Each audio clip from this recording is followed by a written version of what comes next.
वो नहीं आता है स्पंज, पानी को सोख लेता है, तेल को सोख लेता है, ऐसा आपका दिमाग हो जाना चाहिए, आपकी आंखें ऐसी हो जानी चाहिए, वो हर चीज को नोटिस करे। मैं यहीं से आपको कुछ नोटिस करने की, मैं यहाँ पे ज्ञान देने कम आया हूं, मैं आपको सिखाने आया हूं। एक एंटरप्रेन्योर वही होता है जो 24/7 365 डेज सीखता रहे। एंटरप्रेन्योर की डेफिनेशन क्या है? एंटरप्रेन्योरशिप की डेफिनेशन नहीं कि 10,000 करोड़ का टर्नओवर। एंटरप्रेन्योरशिप की डेफिनेशन ये नहीं कि सेल्फी कितने लोग ले रहे हैं। एंटरप्रेन्योरशिप की डेफिनेशन ये नहीं कि वाहवाही कर रहे हैं लोग। एंटरप्रेन्योरशिप की डेफिनेशन है कि पहले खुद का जुगाड़ कर लो, फिर आस पड़ोस का करो, फिर समाज का करो, फिर प्रदेश का करो और फिर देश का करो। करेक्ट? एंटरप्रेन्योरशिप ये है। घर बेच के तीरथ नहीं होता है। खुद कुछ करोगे नहीं, ज्ञान दोगे तो उससे कुछ होने जाना नहीं है। तो मैं बताता हूं, अब यहां पे आपको क्या नोटिस आ रहा है? अच्छा, मेरी दुकान लगेगी तो मुझे बोल्ड में मेरी दुकान का नाम लगाना है। अगर मेरी दुकान चालू होगी तो मुझे येलो कलर यूज करना है। अगर मेरी दुकान हुई, कहीं पब्लिक स्पीकिंग करना है तो मुझे ये ड्रेस पहनना है। अरे प्रफुल्ल भाई ने ऐसे जूते पहने, आप समझ रहे हो? फिर आपको जो अच्छा लगे वो एक्सेप्ट करके अप्लाई कर देना। करेक्ट? तो ऑब्जर्वेशन आपको करना है। And entrepreneurship is nothing like, it's a 24/7 job and it's a marathon. Every day you meet people and you greet people.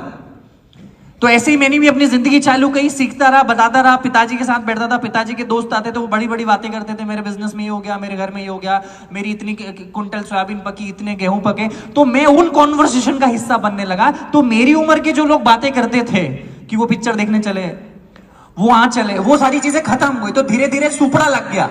तो अच्छी अच्छी चीजें मेरे पास आ गई, कंकड़ और जो भी बेकार की चीजें थी वो नीचे चले गई। अगर आपने डेली बेसिस पे अपने मित्रों को बदल दिया, अपने विचारों को बदल दिया, अपनी बातों के टॉपिक्स को बदल दिया, तो आपकी जिंदगी की तरक्की का सिक्का वहां से चालू हो जाता है। तो ये धीरे धीरे चालू करने किया। वहीं एजुकेशन ले ली, 11th 12th में कॉमर्स किया, बैचलर ऑफ कॉमर्स पढ़ा, साथ में CFA पढ़ना चालू किया, लेवल 1 भी क्लियर किया। फिर बीकॉम के सेकंड ईयर के बाद घबराहट चालू हो गई। बहुत सारे लोग स्टूडेंट होंगे ना यहाँ पे, कितने लोग स्टूडेंट है? हाथ खड़े करो तो जरा। बहुत सारे लोग हैं यार।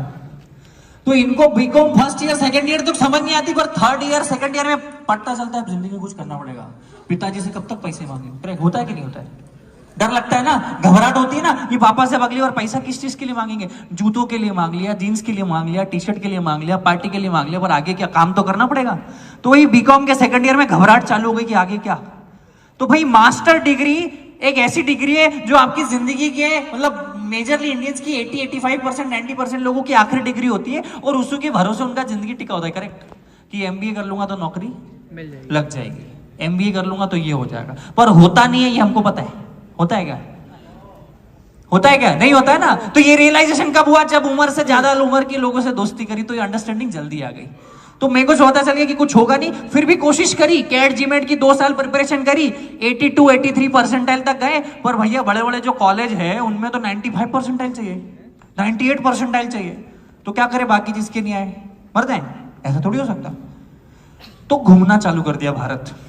19 साल की उम्र का था, ट्रकों में, बसों में हाथ देके भारत घूमना चालू कर दिया। बहुत अच्छा लगा घूमना, लोगों से मिलता था, क्या खाते हैं, क्या पीते हैं, आपका नाम क्या है, आपके पिताजी क्या करते हैं, मामा जी क्या करते हैं, काय का धंधा है, व्यापार कैसा करते हैं, ऐसे सवाल पूछने लग गए। तो क्या दूसरी सीख है यहाँ पे? कि सवाल पूछना चालू करो। आज के बच्चों को देखता हूं, रिश्तेदार आते तो भाग जाते हैं घर में से। कोई मिलने आता है तो अरे क्या करूंगा इससे बात करके, मेरा क्या फायदा? अगर हर चीज में फायदा देखने लग गए मतलब आपका विनाश चालू हो गया है।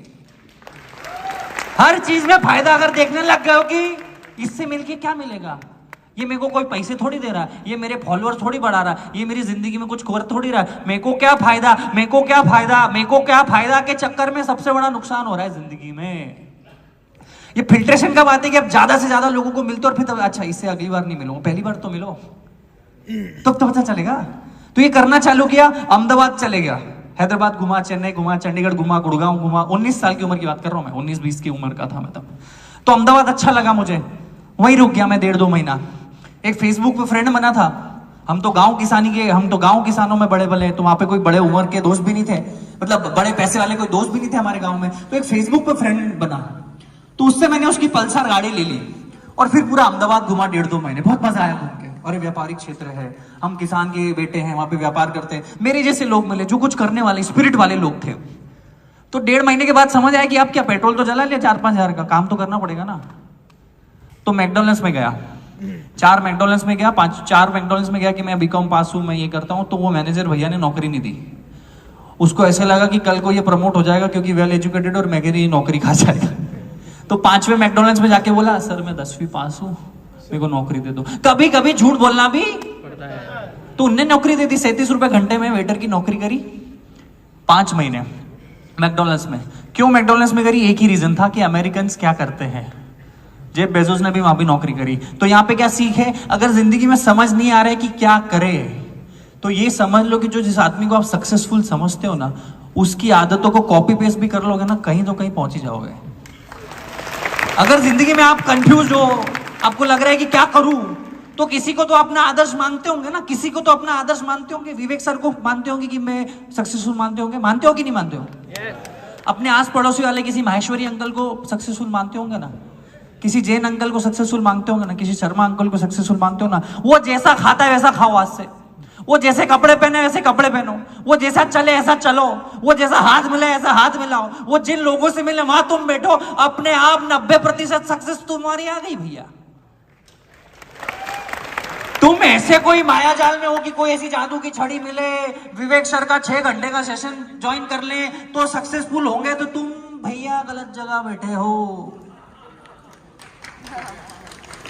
समझ देर से आएगी मेरे को लगता है। जिंदगी में कॉपी पेस्ट करना भी चालू करोगे कोई बुरी बात नहीं है। तो यही करता गया, मैकडॉनल्ड्स में नौकरी 4, 4.5, 5 महीने के बाद रियलाइज हुआ कब तक कहीं पहुंचने के लिए कहीं से निकलना पड़ता है, करेक्ट? तो मैंने कहा ठीक है भैया सीख लिए। लोग एक ही जगह अटके रहते हैं, मैंने कहा आप खुद की दुकान चालू करेंगे। तो उस समय अगर मैं होता, आपकी जगह कोई और, मेरी जगह कोई और होता, तो वो पापा से 10-15 लाख रुपए लेता, दुकान डालता। तो मैंने कहा नहीं यार मैं संघर्ष करूंगा। संघर्ष अगर आपको ना मिले ना, तो संघर्ष को चुनने चले जाओ। संघर्ष अगर किसी कारणवश आपको नहीं मिला है, आपके माँ बाप ने बहुत मेहनत करके अगर आपको संघर्ष नहीं करने दिया, जो कि आज के माँ बाप का सबसे बड़ा दुख है। आप बहुत सारे लोग यहाँ पे माँ बाप होंगे, आप इसलिए मेहनत करते हो, इसलिए दिन रात संघर्ष करते हो कि आपकी औलाद संघर्ष ना करे। ये अपने आप में बहुत बड़ा संघर्ष है। आप इसलिए मेहनत करते हो कि मेरे बेटे को टेंशन ना हो। आप आपने पंखे में गुजारी जिंदगी और आप उसको ऐसी दे देते हो, तो वो संघर्ष नहीं करता है और आगे जिंदगी में आके उसको बहुत दिक्कतें होती है। तो ये रियलाइजेशन मुझे हो गया। मैंने कहा मैं संघर्ष आया नहीं मुझे मजबूरी में, मैंने संघर्ष चुना है कि मैं ठेला डालूंगा। क्योंकि मैं हमेशा बोलता हूं dream big, dream start small, act now. बहुत बड़ा सोचो, सोचो हाथी खाना है, सोचो हाथी खाना है, बोलो हाथी खाना है, हाथी खाएंगे, हाथी हाथी। आप कैसे खाएंगे? 1000 टुकड़ों में पहले काटेंगे उसको, फाड़ फाड़ फाड़ फाड़ फाड़ फाड़ फाड़ फाड़ फाड़, एक एक टुकड़ा रोज खाएंगे। जल्दी किसको है? जल्दी है क्या? हाथी भी खाना है और जल्दी भी खाना, ये दोनों एक साथ नहीं चलेगा। तो सोचा ड्रीम बिग स्टार्ट स्मॉल, एक ना ठेला चालू कर दिया। खुद ने चाय का ठेला चलाया, खुद ने चाय बेची, खुद ने बर्तन मांजे, सब कुछ खुद किया, संघर्ष किया और 2 साल चाय बनाई। क्योंकि वहां से बहुत सारा सीखने को मिलता है। 8000 रुपए से चालू किया था। क्यों चालू किया था? कि अगर 1-2 बार, पहली बार में 10-15 लाख रुपए लगा दोगे ना, कल को नुकसान हुआ ना, तो जिंदगी में कभी व्यापारी नहीं बन पाओगे। सारे दुख झेल जाओगे और वो पैसे का जो दुख है ना, वो आदमी को कुछ सोचने समझने के लायक ही नहीं छोड़ता है। तो 8000 से चालू किया, तो एक तो पॉसिबिलिटी थी कि सब कुछ लूट जाएगा पर पैसे तो नहीं लूटेंगे। और अगली बार पापा से मांगेंगे एक और 8000 रुपए की किस्त मांग लेंगे, क्या जा रहा है। और अगली बार 10 लाख मांगते तो पापा नहीं मारते, घर से भगा देते। होता है ना बहुत सी बार। तो अगर आप 20, 21, 22 के हो तो सेठ बनने की कोशिश मत करो, मजदूर बनने की कोशिश करो। कितने ही सूरत के व्यापारी है जिनके 5-5, 7-7 हजार करोड़ के बिजनेस है, उन्होंने उनके बच्चों को यूएस भेजा कि तू मैकडॉनल्ड्स में जॉब कर, स्टारबक्स में नौकरी कर, बैंक बीपीओ में जॉब करवाते हैं उनको, क्योंकि उनको जिंदगी के फलसफे पता चले। अगर आपको 1 रुपए की वैल्यू नहीं है तो इस बात की क्या गारंटी है आपको 100 रुपए की वैल्यू होगी। अगर आपको 100 रुपए की वैल्यू नहीं तो इस बात की क्या गारंटी कि आपको 1000 की वैल्यू होगी। अगर आपको 1000 रुपए की वैल्यू नहीं तो इस बात की क्या गारंटी कि आपको 1 लाख रुपए की वैल्यू होगी। 1 लाख रुपए की अगर वैल्यू नहीं तो आपको किस बात की गारंटी कि आपको 1 करोड़ की वैल्यू होगी। तो earn that first rupee first. मैंने पहले दिन 5 लोगों को चाय बेची, 150 रुपए का धंधा हुआ। लोग मेरे पास नहीं आ रहे थे, मैं लोगों के पास गया। पहले दिन चाय की दुकान जब ओपन करी तो लोग मेरे पास नहीं आ रहे थे, तो मैं हाईवे, एसडी हाईवे, कितने लोग अगर अहमदाबाद में पता हो तो एसडी हाईवे करके एक जगह है, तो वो पे कारें खड़ी होती है। तो लोग मेरे पास नहीं आ रहे थे, तो मैं लोगों के पास चले गया और उनकी कार पे नॉक करता, hello my name is Praful Billauri, would you like to taste my tea? I make awesome chai. तो बोले ये भाई कौन है अंग्रेजी बोलने चाय वाला, भाई लाओ तुम्हारी चाय। तो ये अलग क्या सीखी, अगर लोग आपके पास नहीं आ रही तो आप लोगों के पास चले जाओ, किसी को तो आना जाना पड़ेगा ना। अगर कोई आपको फॉलो नहीं कर रहा है तो आप उसको फॉलो कर दो, वो आपको फॉलो बैक कर देगा। अगर कोई आपको अपना नंबर नहीं दे रहा है तो आप उसको नंबर दे दो, वो मिस कॉल तो देगा। कोई अगर आपसे हाथ नहीं मिला रहा है तो आप हाथ बढ़ा दो, आपको हाथ बढ़ाएगा तो सही। कोई आपको शादी में नहीं बुला रहा तो आप यूं ही चले जाओ। वो यूं बोलेगा यार भूल गए, तेरी पत्रिका तो लिखी हुई थी यार पर देना भूल गया। वो झूठ बोलेगा पर आपको नीचा नहीं दिखाएगा, मेरी गारंटी है। क्या बोलेगा वो, यार भैया आपको तो बुलाया था, वो पत्रिका घर ही रह गई, भले उसने आपको नहीं बुलाया। सो ये है कि लोग अगर आपके पास नहीं आ रहे तो आप लोगों के पास चले जाओ। Ego should be zero. कितना ईगो शुड बी जीरो।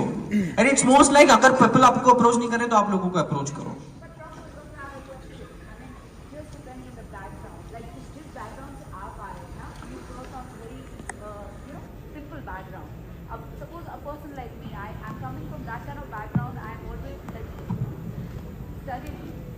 वो मैं वही बोल रहा हूं ना कि हम लोग बैकग्राउंड से फर्क नहीं पड़ता है। कर्मण्येवाधिकारस्ते मा फले सुखदाचन। आज अगर दुनिया के सबसे अमीर आदमी जेफ बेजोस है, उनको तो काम करने की कोई जरूरत नहीं है। उनकी आने वाली 10 जनरेशन में कोई पैसा मिलेगा, फिर भी वो काम कर रहे हैं।